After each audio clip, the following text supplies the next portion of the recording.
Welcome to the 4th episode of the GregsynthVlog. This is Gregsynthbootlegs, and just a couple notes real quick before we continue. I made a compromise with Boo Boo Kitty over here, and he said he would not interrupt the videos anymore as long as he gets camera time. So I figured I'd pan the camera over to over there, and then feature the cat right here because he always likes interrupting my videos, so I'll just give him a spot right there. So now he's in the video. Hopefully he'll stay there. Also, a subscriber noted on the last episode something about my blank wall because there's nothing on it. Because I'm still moving in and settling in. I don't know what to put there, if anything. And yes, it does look very bare. So to compromise, I wanted to hang a picture there, but I can't find, the tools for the job at the moment. Maybe something will be up there next time. I don't know. But to make up for it, got a picture right here of the Mustache Legend. Unsure on the date of this, but I know it's from the game tour. And it's a really cool picture. I love it. I got it at one of the Queen conventions I was at a few years back. I think it was 2010. I think it was the first one I attended. And I love it. And it's one of my favorite pictures of Freddy. So you guys can enjoy it. And he's going to keep me in line because, ever since people have been asking me all these random questions about, like, Japan and if I like this or if I like that, he's going to keep me in line and make sure I don't fly off the handle. And, if I talk out of turn, he'll take his mic stand and hit me across the face with it and go like this and elbow me right in the ribs or hit me in the throat. I don't know. But also the cat's going to be right there to make sure everything's cool. So I just wanted to get that off my chest. And now we're going to move on to the actual vlog with all the questions. And we have a fair amount of questions here. Got about 2 2/3 pages, 3/4 pages, and got plenty of people here. So let's get into it.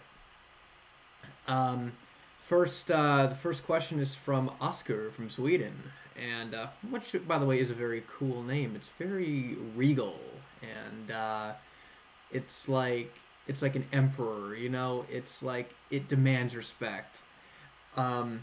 He asked a couple questions. First one is, which is the best performance of My Melancholy Blues?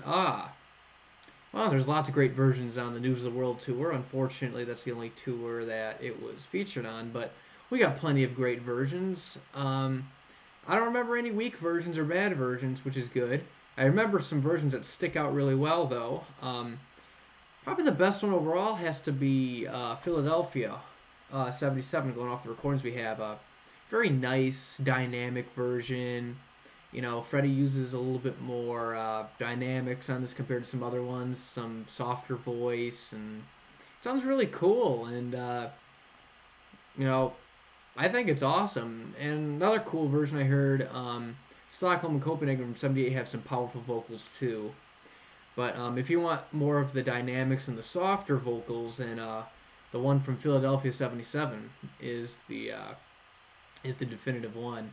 Hopefully there's another show out there from this tour that has the song on it because it's cool to hear the song live. Second question is, are there any songs in their set lists on tours that you don't particularly like live? Okay, songs that I don't really like live. Well, I can't say for sure as a whole, really, because there are certain songs that sound really good on certain gigs, and other gigs do not have good versions of songs. So you'll start running into kind of like the mixed bag kind of thing. But if I wanted to go off as a whole, I don't know. Although it sounds cool in a medley, the Put Out the Fire performances from late '82 kind of, they're not my favorite. It's like it seems weird. Like, I don't know, something's missing about it. I don't know if it's the arrangement or the delivery, but it's like I would listen to the studio version over the live versions anytime. Although I think it was cool that they tried. I think it's cool that they tried the song out. Let's see, songs I dislike live. There's not really too many I dislike or loathe or cringe when I hear live, like as a whole. I know there's some songs later on, like I Want to Break Free, that were kind of inconsistent live, but I like the live arrangement and stuff. Like I think the song itself sounds good. It's just when it comes to the Mustache Legend here, sometimes the voice has an on night or an off night, and it kind of varies. But I can't really think of too many songs off the top of my head that I really like dislike and loathe in a live setting. Either because I've become used to hearing them, or I don't know. But that's my take on that question. And then EC Productions, Mr. Ethan asks me, if Bohemian Rhapsody was played live in full at Live Aid, do you think he'd hit the C5 in the rock section? My guess would be yes. Knowing how excellent he sounded on the other songs, I see no reason why he wouldn't at least attempt that note. And I would think yes. I think he would at least go for it and hopefully hit it very well. And also, a keynote on the question, I was actually asked that same exact question not too long ago by Jordan, who goes by Chin Wonder 2 on YouTube. And they both of them asked the same question, so I thought I'd add that note in there. And, oh, what a coincidence. Jordan Chin Wonder's question is up right now. He's next. All right. He asked me, what do you think would happen if Freddie's voice was like 9/7 at Live Aid? Well, I'm glad that they didn't do It's a Hard Song or It's a Hard Life, if that was the case. If you took Live Aid exactly the way it is now, and you replaced Freddie's vocal shape from the relatively clean, powerful voice he had at the Live Aid show to the same voice he had on that 9/7/84 show, good God Almighty.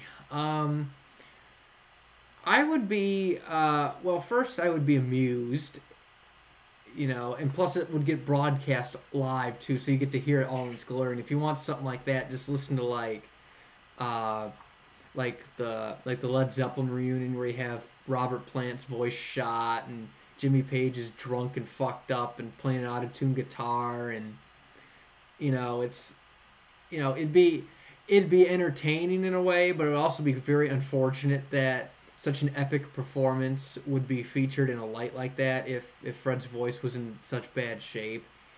I think that the showmanship wouldn't suffer, and I still think the crowd would be into it, but I don't think the performances would be as epic or at least acclaimed as what they are now if Fred's voice was like 9/7/84's at Live Aid. I get sick thinking of that thought, and I do not want to think about that any longer. And even Boo Boo Kitty would agree. Do you agree, Kitty? Look at that. You even agreed that you would want to hear it. Good Kitty. All right. Now we have someone by the name of Lisa, who is from Germany, who asked me questions through my email. And she said 9 questions, actually. So, got 9 questions. And unlike some of the other people that ask me questions, these actually make sense. Well, from the first glance. Hopefully when I read these, I won't flip out. All right, first question is, what is your all-time favorite song by Queen? It changes. There's lots of songs I love, lots of songs that are in my rotations for top 5, but one song that is always consistently up in the top 3, and usually it is at the number 1 spot, is Save Me from the Game album. I think that song is brilliant. One of Brian May's best compositions, and it is a lovely song to hear live and in the studio. I think it is one of the quintessential Queen songs to hear.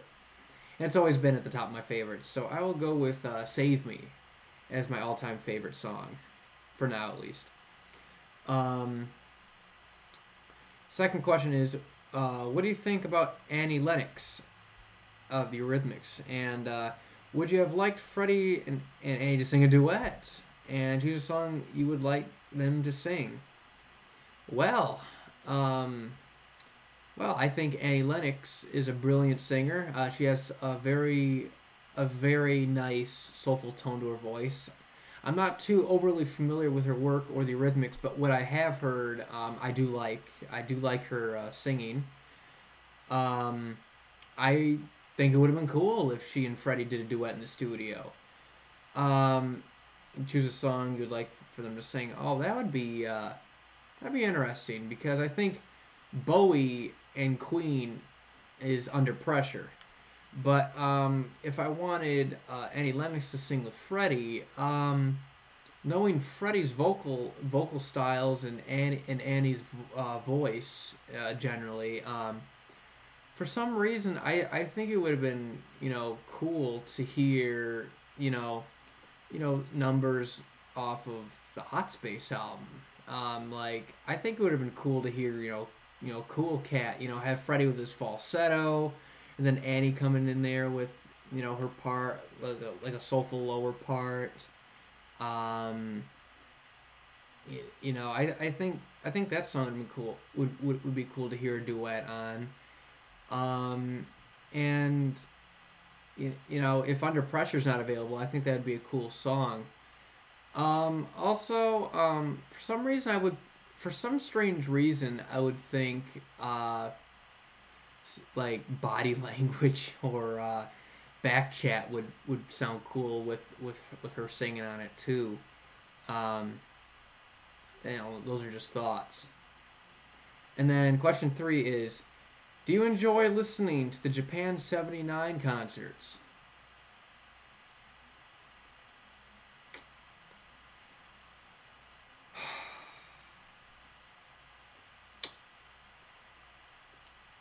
I'll have to think that one over. Hold on.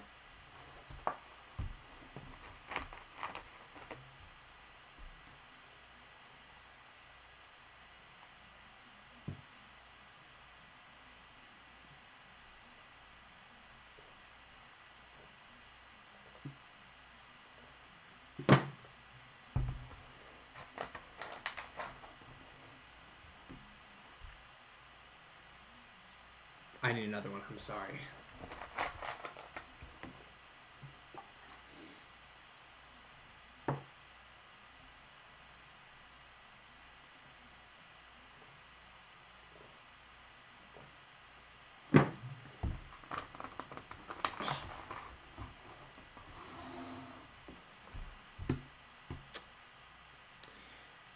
The answer to that question is obvious. I love listening to the Japan '79 concerts. I love it. I have this perverse, sort of weird, sensual feeling I get from clicking on any of those shows in my iTunes or on YouTube and listening to a performance or the whole gig. I love it. I love the fact that on virtually all of these recordings, the quality is at least reasonably okay, and in some cases, it is excellent. I love the fact that the band are playing superbly, with Brian doing some amazing solo work, and Rogers, timpani solo. Basically, I love the musicianship on those Japan '79 shows. I love the crowd. I love how the crowd is super enthusiastic. And the fact that hearing Japanese girls squealing, scream, and God knows what else they do in the audience into the 5th and 6th octave is just unbelievably orgasmically awesome. I love it. I absolutely love it. I enjoy listening to that stuff. I enjoy the set lists from Japan '79. I think the set lists are pretty cool.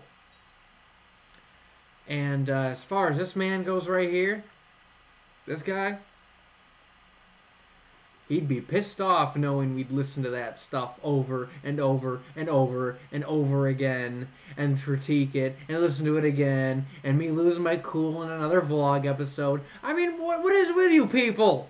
Do I enjoy listening to the '79 concert? Hell no, I don't enjoy listening to those. What is that?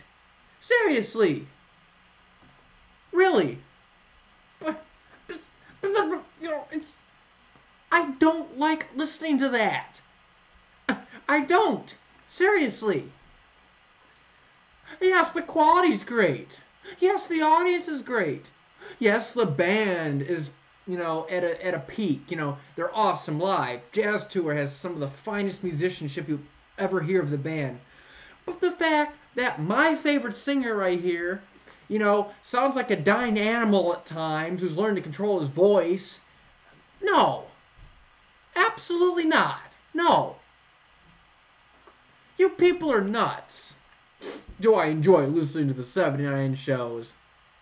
You people are sick in the head. It's like everyone freaking asks me about this too. No, I am not changing my mind about this. I never will. Heck, if I'm on my deathbed and my final words are to someone and they say something about Japan 79 to me, in my, semi-conscious state, I will still state that I do not like listening to that shit. I don't. I don't. I don't. Can I get any more clear than that? I do not like listening to it. No. You people are nuts.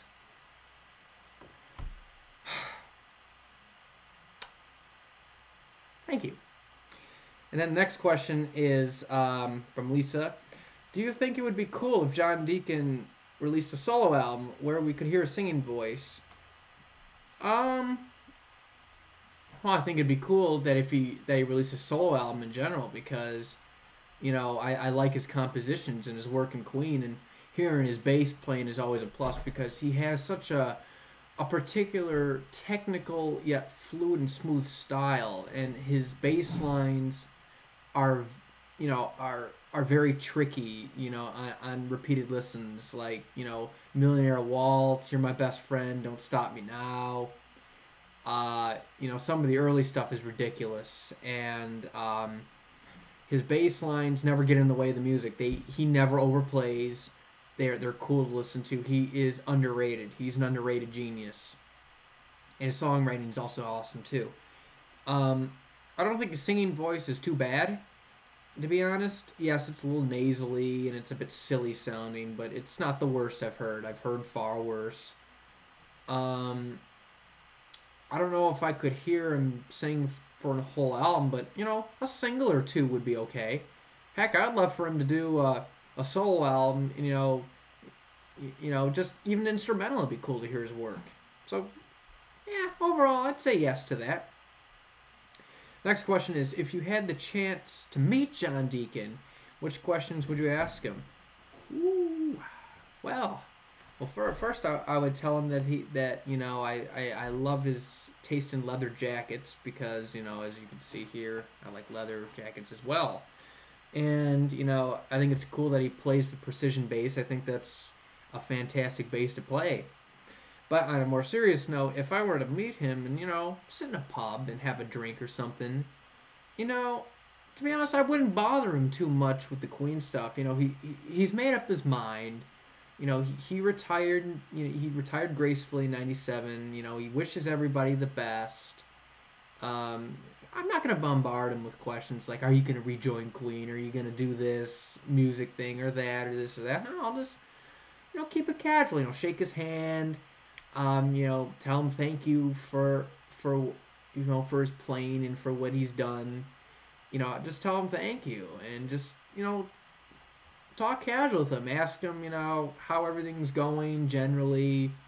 Just I wouldn't bombard him with questions about, Queen or Adam Lambert or any of the collaborations, because he retired from music and he probably doesn't want to, engage in too much conversation about that stuff because, that phase of his career is over. And, he's happily enjoying his hard-earned, retirement, well-earned, and, I wish him all the best. Now, would it be cool for him to come back and play, like his bass or something? Absolutely, but it's up to him. Then next question is, if you had the chance to attend a Queen gig with Freddie, which one would you choose? Oh my God, this question. Oh man, it's like kid in a candy shop here. Um, I would I would go with the Crazy Tour. Not because it's Fred's best tour or anything, but intimate venues are fantastic. Sitting in a club with your favorite band and having your favorite singer be literally yards from you is one of the best things you can do because you're so close to the to the band and the singer. I would love to attend either Intimate Crazy Tour show with Freddie or those early shows they did when Queen were just formed or on the first or on the 73 74 tour. I think it'd be so awesome to view such a cool band and in those little small intimate settings like clubs and universities and theaters, theaters and stuff. I think it would have been awesome. So those would be my picks. Question 7: do I like Michael Jackson? Yes, I do. I have a number of his solo albums. I have Thriller, Off the Wall, Bad, and Dangerous, and I think I like them all. Thriller is one of my favorite albums of all time. I give that a good listen every now and then. All the songs are fantastic. Thriller is fantastic. And yes, Michael Jackson, yes, he was eccentric, but I still enjoy his music and the fact that he was such an amazing entertainer, and I enjoyed Michael Jackson. I liked him. And to give him credit, when I first got Thriller back in 2001, he introduced me to Paul McCartney, and because I heard "The Girl Is Mine" off Thriller. So contrary to popular belief, it wasn't Kanye, but it was Michael Jackson. All right, question 8: Freddie fucking Mercury or Elton John? Well, it'd be cool to see Freddie fucking Mercury. That'd be a hell of a video to see. But if I were to compare the two, it's apples to oranges. You're comparing my favorite singer versus my favorite solo artist. Both have certain strengths over each other, and they have certain weaknesses compared to each other. I don't think they can be compared really like that because they're two totally different animals. They're both legends. They're both fantastic, superb instrumentalists. I love all their work. I have a lot of Elton John stuff. I collect Elton's material, recordings and stuff. I collect Queen stuff. I love them both equally in different ways. I enjoy them both. Isn't that right, Boo Boo Kitty? Yes. Good kitty. And then question 9, the last one by Lisa is, what is the lowest note ever hit by Freddie? Well, not counting the random speaking, in interviews and frying and shit, in interviews. The lowest note he's ever sang was an F2, I believe. The low F. And that's on All Dead, I believe. And I'm going off memory, but I believe that's it. An F2. Thank you. Now, Mr. Sam, aka Queenaholic 1994, has asked me a number of questions. And dear God, I love when he asks me questions because he has so much interesting things to ask me that I can't help but answer his questions because I love it. So thank you for those questions. First one that he asks, in your opinion, what is the best Queen show overall? Now, that's a tough one.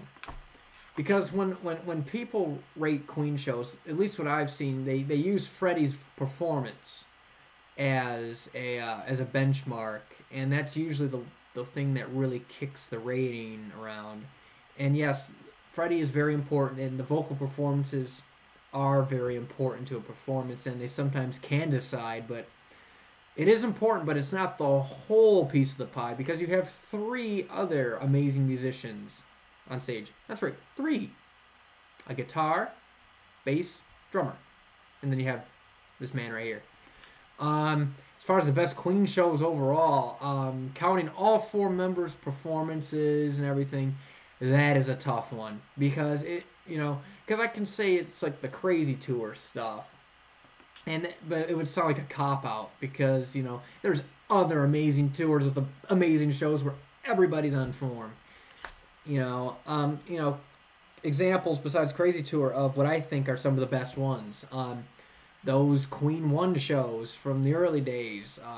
Glasgow being an example, that's a fucking amazing show. The Rainbow '74 show from March is absolutely amazing. That is awesome. That's one of my favorites of all time. Boston '76 is another juggernaut of a show with everybody in top form. Um, and then you have News of the World stuff. You have News of the World tour. You got the Crazy tour. Um, and it gets really hard. And also the recent Sun City thing that got out recently. That's also a very good show for the era. So I love that one too. And hopefully you guys enjoy that upload I put on YouTube. But it's really hard to pick the best show overall because there's a sense of being objective, but there's a lot of subjective thought into it. It's really going to come down to just going through everything, comparing notes, data, working with other people. One person, it's going to be hard for one person to determine it all, so a group effort would make it a lot easier, actually, to determine the best shows. I mean, it's easy to, knock off the best versions of songs, or at least make a list of those, but it's a whole nother ballpark to start listing all the Queen shows in order. What's the best? What's the worst? Where's this at? It's very hard. There's so many different factors. But I named some shows I thought were nominees. Question 2: aside from Superman and Darth Vader, were there any other characters, people that Freddie would ride in on their shoulders for "We Will Rock You"? Not that I know of. I just know of Superman and Darth Vader. That's all I've known so far. 3. How do you think "Somebody to Love" and "Action to Stay" would have sounded on the Magic Tour? I think "Somebody to Love" would sound very cool and interesting. I think it would have. Well, I don't know if it would be played in the medley format or the full format, but hopefully it was played in the full format because the medley one isn't my favorite, although I can tolerate it a lot more compared to years back. I think "Somebody to Love" on the Metro would sound very cool. I think it would have, a mix of Works Tour and Hot Space phrasing, probably some creative intros, some really cool belting. I think on the early versions, Freddie would sing it a lot similar to, Euro Hot Space or Rio. In future versions would be a little more conservative, but I think that song would have sounded cool, especially in the stadium format. Action This Day it would sound different because Spike Edney has never played keyboards on this song live because it was only played on the '82 tour and you had either Morgan Fisher or Fred Mandel playing the keyboards. But I don't know how that would sound, to be honest. I don't think it would go over too well compared with "Somebody to Love" for some reason, but I mean, it sounded cool on the Hot Space tour, but we're talking the Magic tour, totally different, setup and everything, and I don't know how Fred would deliver the song, to be honest. I think it'd sound.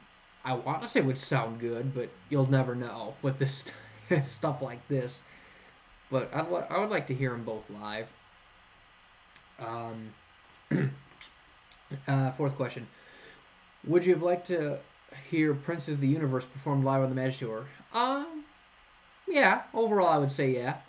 I don't know how, it would be a lot more stripped down because the studio version has a lot of multi-tracking and harmonies on it. I think it would sound kind of empty and stripped down like "Who Wants to Live Forever." But I think if you could get Spike Edney playing the second guitar, I think the sound would be a lot fuller. And I think it would sound pretty cool, live.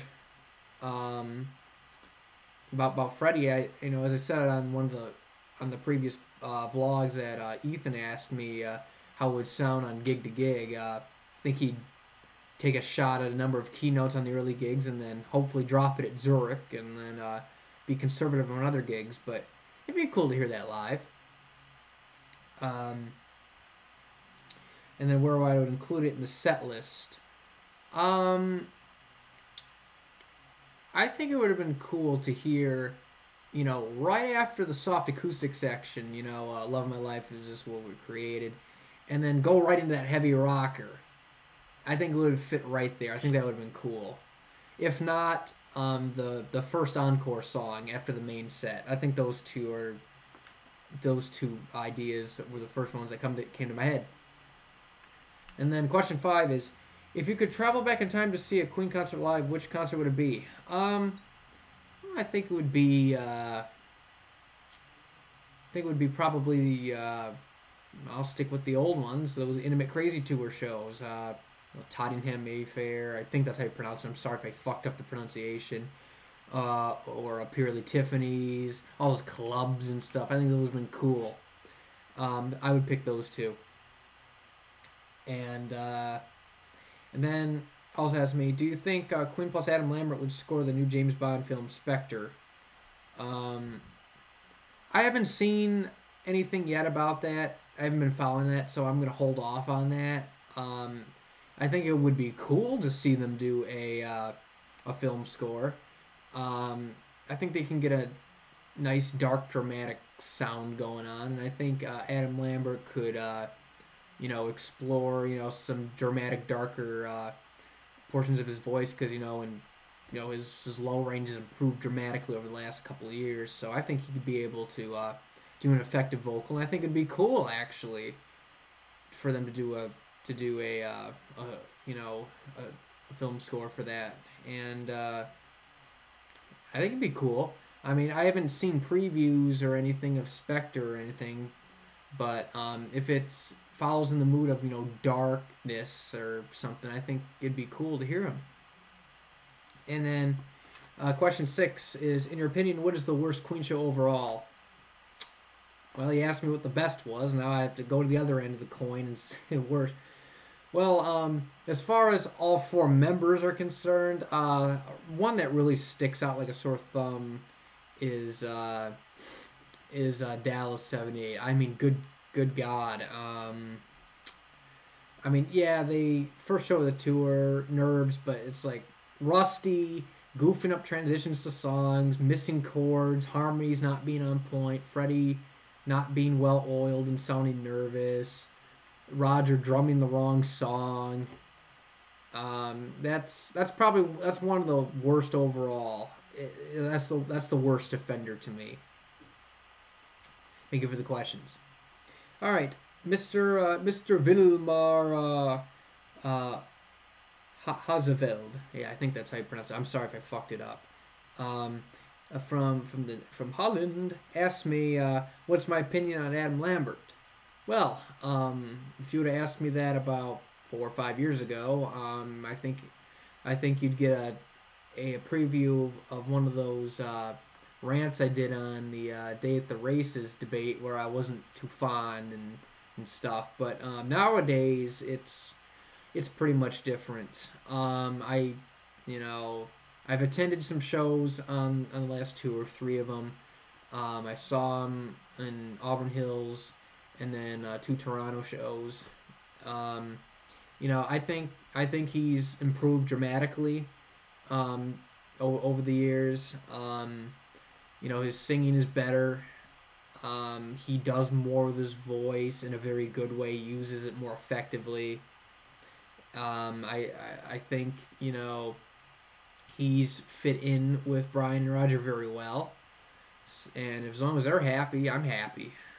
Generally, I like Lambert. No, he's not Freddie. He said himself he's not Freddie. I'm not going to compare him with Freddie.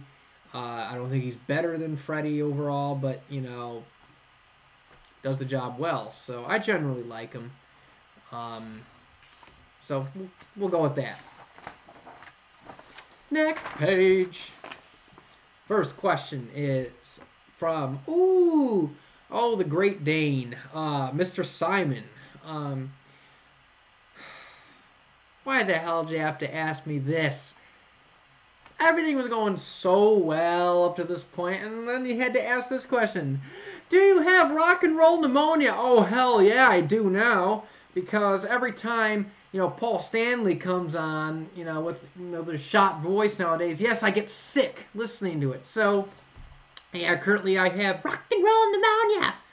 Yeah, I even sound sick doing it, too, because I'm sick of it. Oh, motherfucker. Question 2.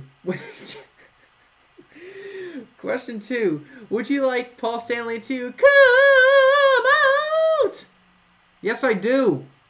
Yes, I do. You know, if you've seen that, Paul Stanley Folgers commercial with the pictures, yes, it's so camp and flamboyant. It's just ridiculously awesome. Yes, come on, Paul. See, this guy asks questions like this. Are you kidding me? Japan 76 versus Japan 82.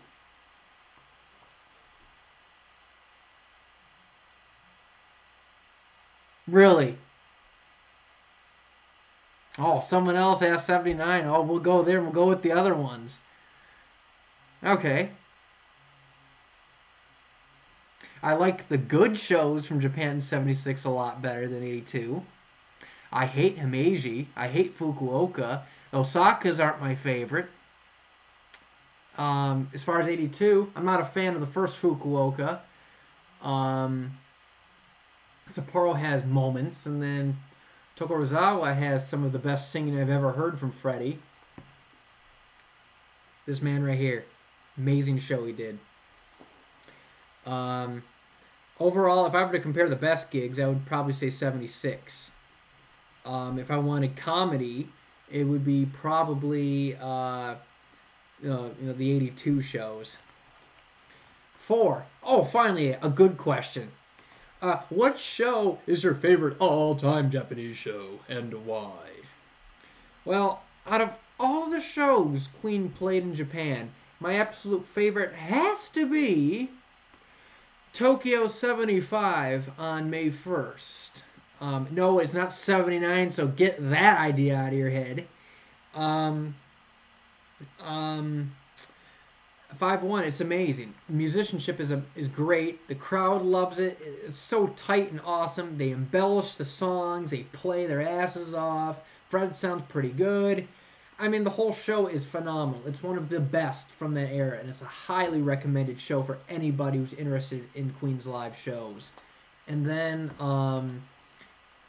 another one I love the Japan show from '85, the second Tokyo from May 9th. That's another awesome show. That's probably my favorite '80s show from Japan.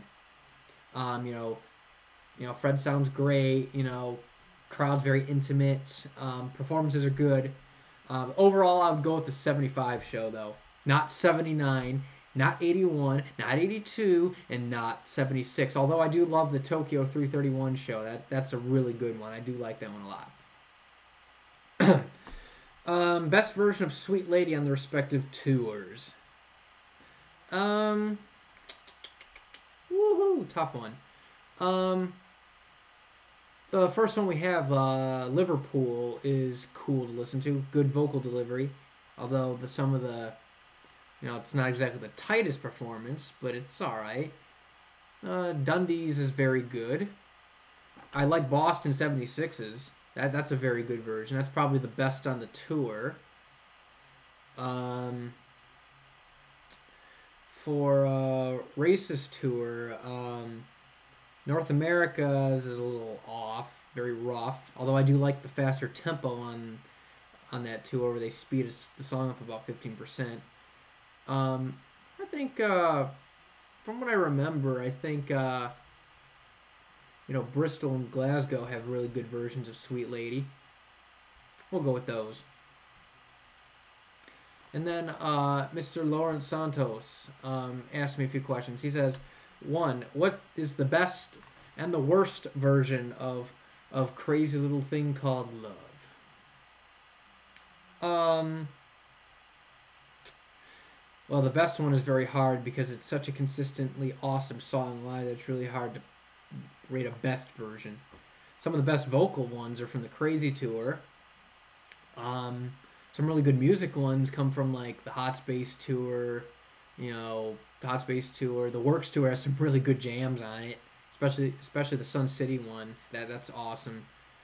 So it's really hard to rate best because there's a lot of stuff going for it and it's a consistent song. As far as the worst versions, the Saturday Night Live one is very rough in spots, although that's still decent. Leon 82's is kind of rough in spots. So the worst ones aren't bad. They just don't sound as good as the others. So the worst is probably Saturday Night Live. Best is really hard though. Worst version of Calling All Girls. There really isn't a bad one that I can remember off the top of my head.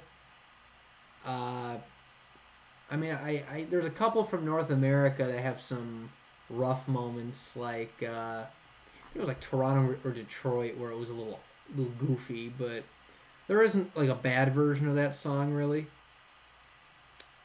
Then he asked me, the worst version of You Take My Breath Away. Probably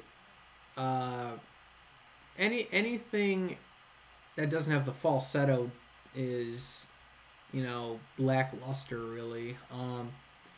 I mean, the performances aren't bad, but it's just a downgrade from Hyde Park in Edinburgh.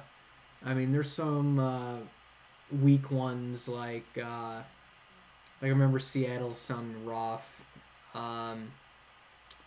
The Boston '77 one was rough in spots. Basically, anything that doesn't have falsetto and has like a forced upper end is kind of goes down in my book. Doesn't compare to Hyde Park or Edinburgh. Then he asks me worst Queen show musically speaking.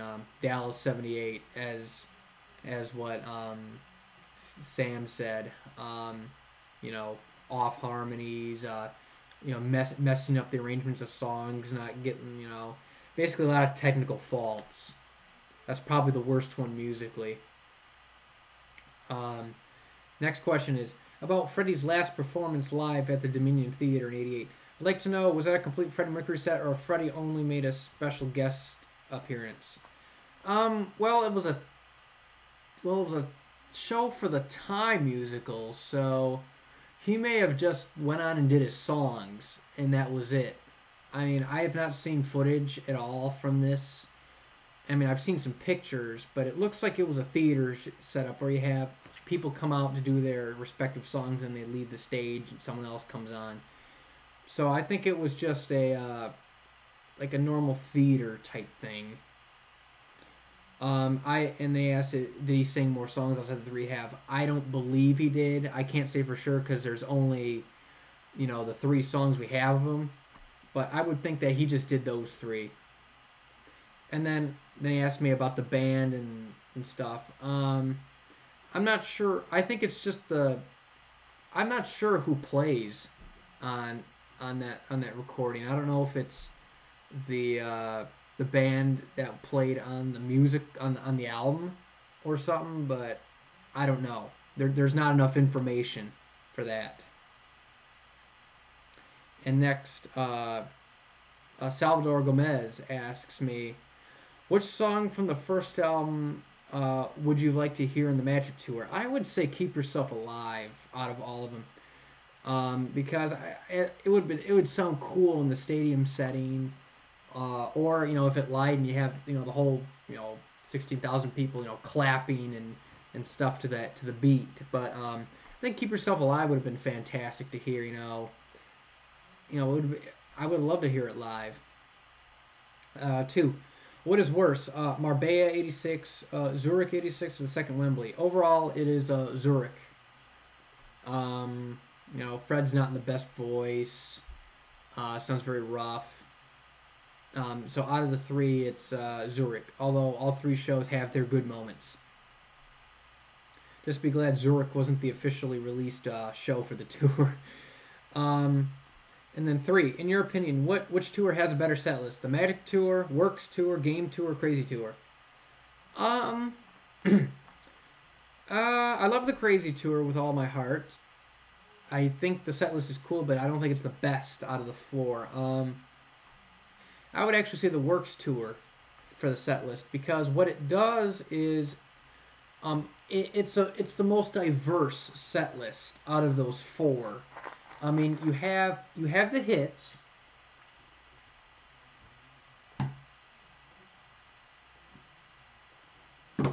You had me chugging a Mountain Dew because I'm extremely thirsty. But on the Works tour, you have the hits. You have them reviving old songs. You know, like Great King Rat. You know, Stone Cold Crazy's back in the set. You know, I think the Works tour for the European leg has the best set out of all of those that you listed. So I'll go with the Works tour.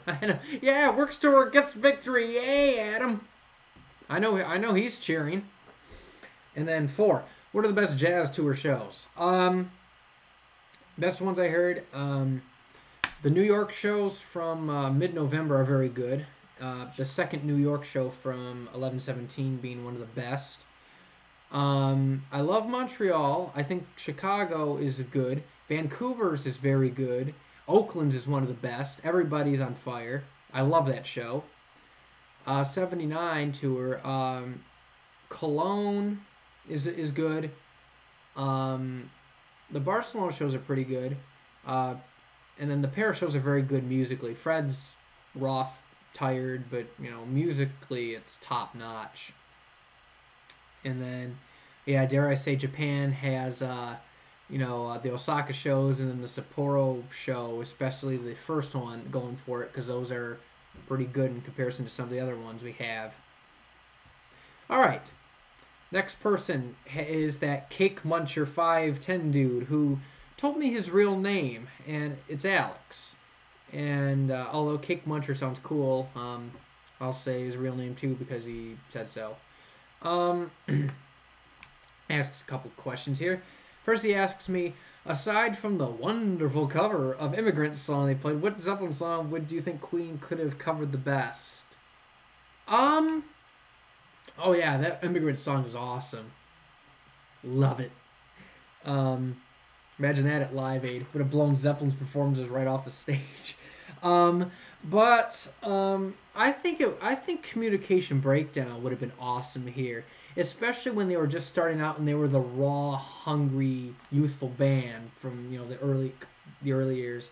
I think it would have been cool to have them play that song live, fast. Either have Freddie or Roger take the vocals because Roger has a naturally, higher tenor voice, and he would totally nail the shit out of that song. And have Freddie come in, with the, backing vocals or harmonies. I think Communication Breakdown from those early shows would have been cool to hear. Question 2. Everybody says that Freddie is the greatest rock singer. No one will ever be better than him, which he agrees with, which Alex agrees with.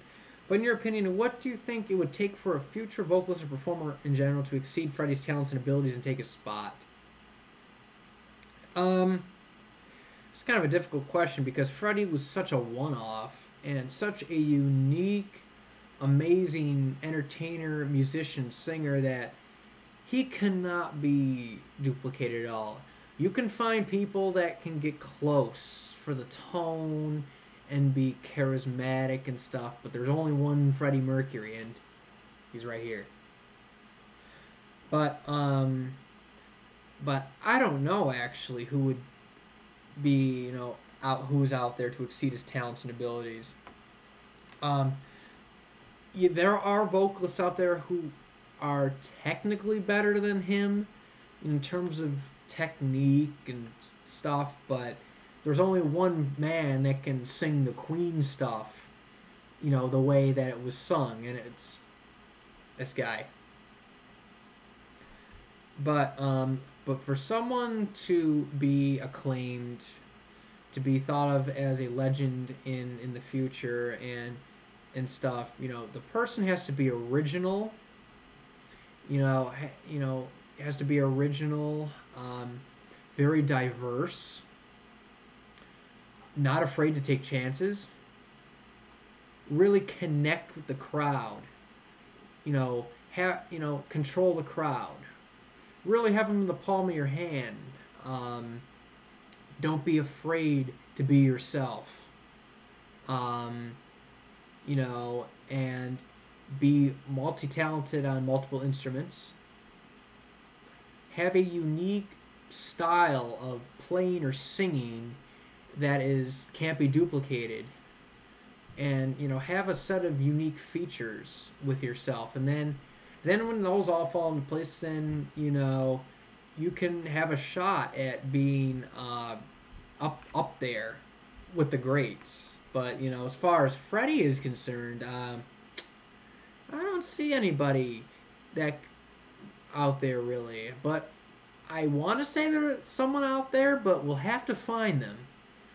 So who knows?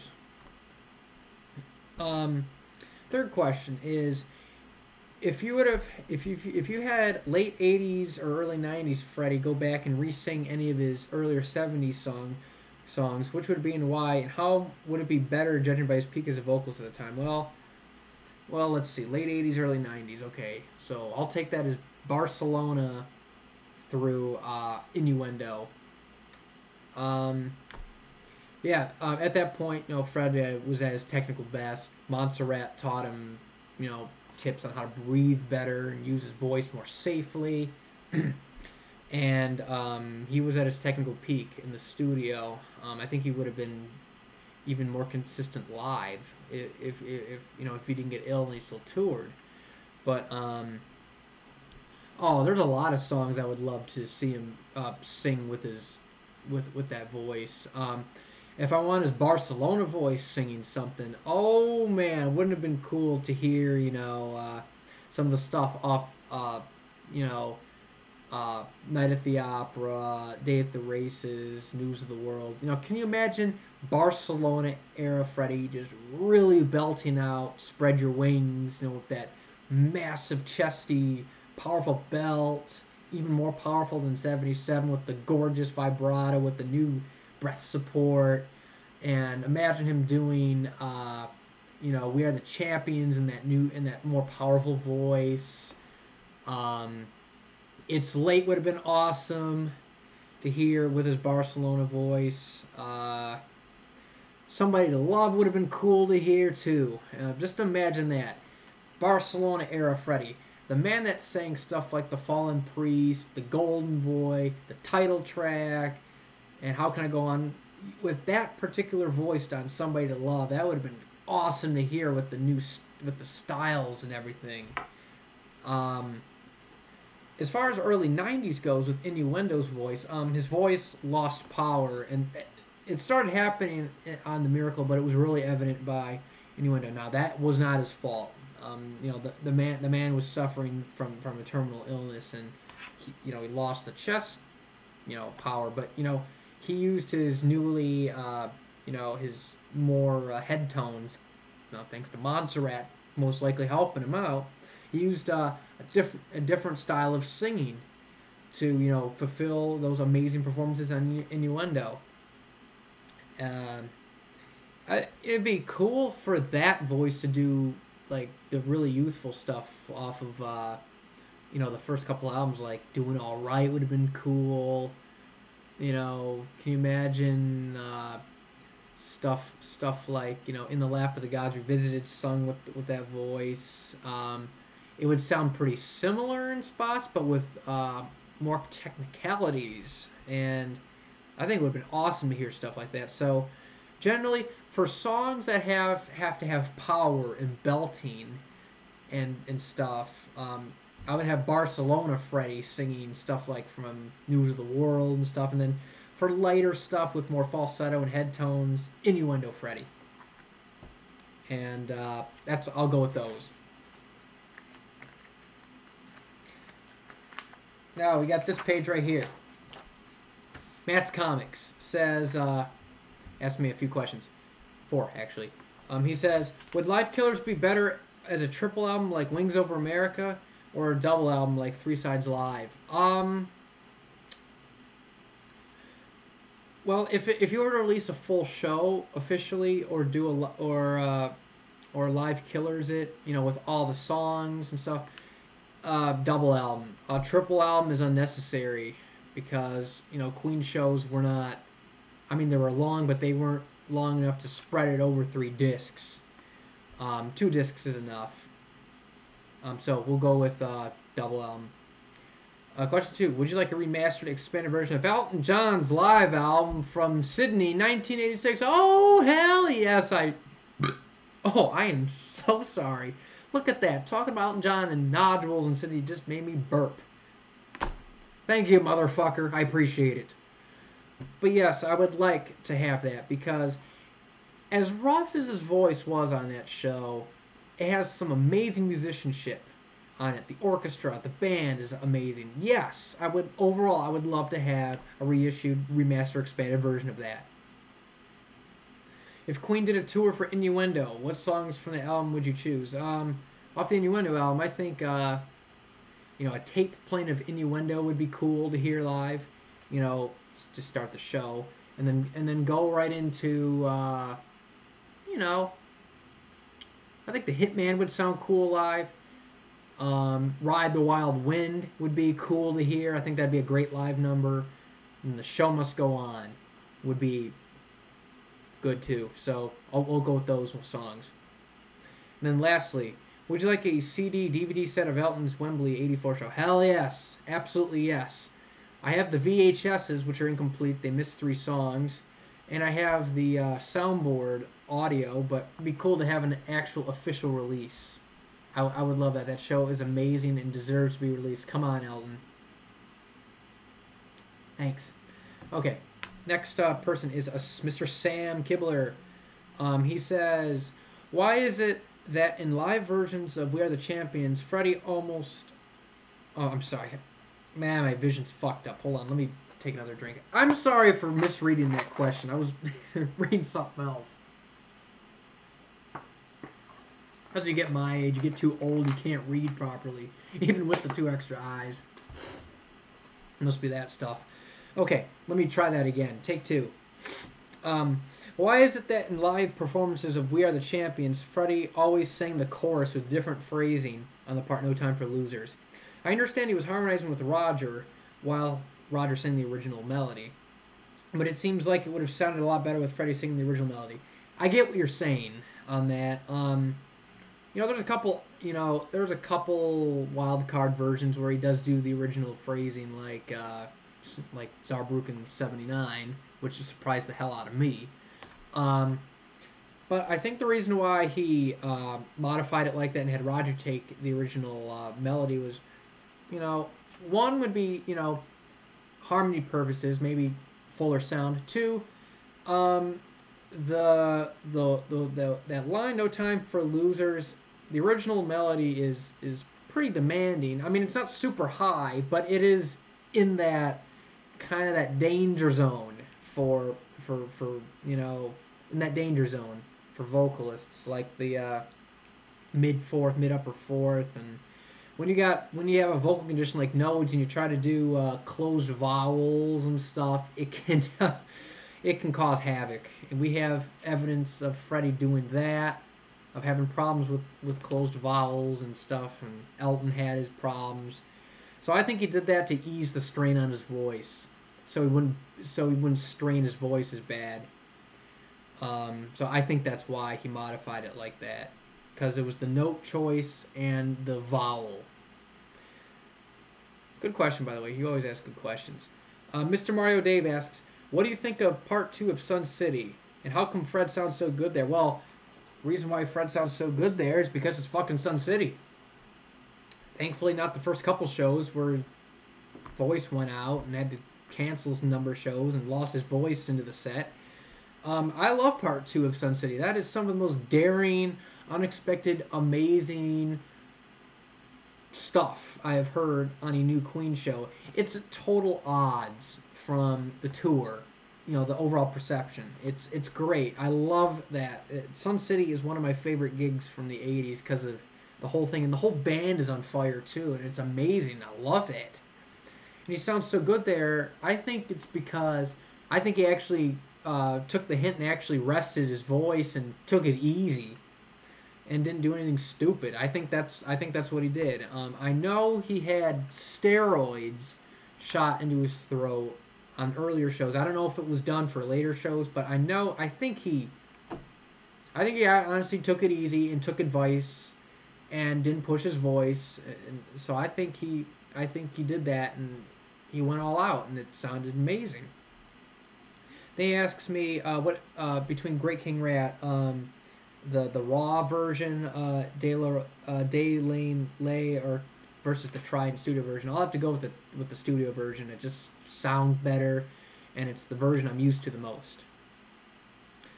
Last question, last person, Mr. Lewis, aka 1651997. He asks me, musically speaking, Japan 82 or the Jazz Tour? Jazz Tour. Brian's solos are more creative, better improvs on those shows. I think the Plane was better. It sounded more raw, and it sounded like, if I were to compare the Plane, it was like, on Japan 82, a lot of the stuff was rushed a bit because at their end of the tour they want to break. They've been over toured to death. But Jazz Tour, they still sound in a way like hungry, still trying to have something to prove.